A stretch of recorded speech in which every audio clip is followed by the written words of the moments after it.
What's up, my sisters and what's up, my sisters and my peoples, my brethren them. We over by Banbridge Avenue, East 204th Street. A word of encouragement for all the people out here. Today we in Norway, Bronx. Today we headed over to Cope City. A lot of people want to see me in Cope City, so we headed to the last stop on the BX28. So we're gonna head over to the last stop on the BX28. So we're gonna be at Cope City. We're gonna reach there in about 8:30. So we're waiting for the BX28. So let's give it a little word of inspiration real quick before the bus comes. I tell people mental health is about being able to understand the preposition of where we come from in life.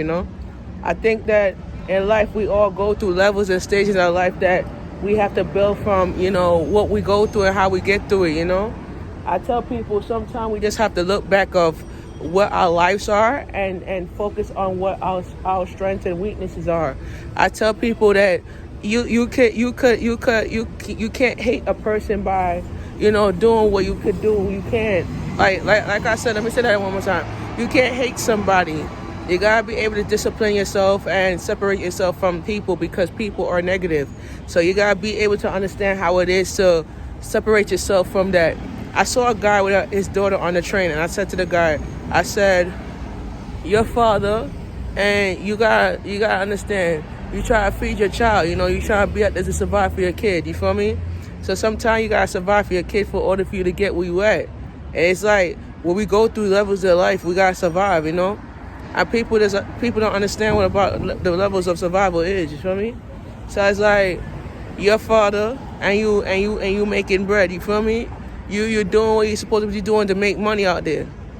The world is a lot of hatred in the world that people don't know mental health struggles, And I tell people sometimes we all have to get through life in a pattern, And then the principle is like the areas where we at, we just have to live by the cycles and your cycles of where you're going through and the patterns and principles of your lifestyle is, I just feel like in ability where we try things differently, we gotta level it out. And my mom was talking to me yesterday. She said, "Why you don't go out and do work? Because I see you in the Bronx and people like your videos and stuff." And I said, "Yeah, I'm gonna go to the Bronx or whatever like that." But at the end of the day, when I go to the Bronx, I'm like, I feel more, I get a lot of hits in the Bronx, And I want to thank all the people that support me. 1,860 subscribers on YouTube. Just want to thank you guys for all the love. As you see, yesterday I posted some new designs called Wellness.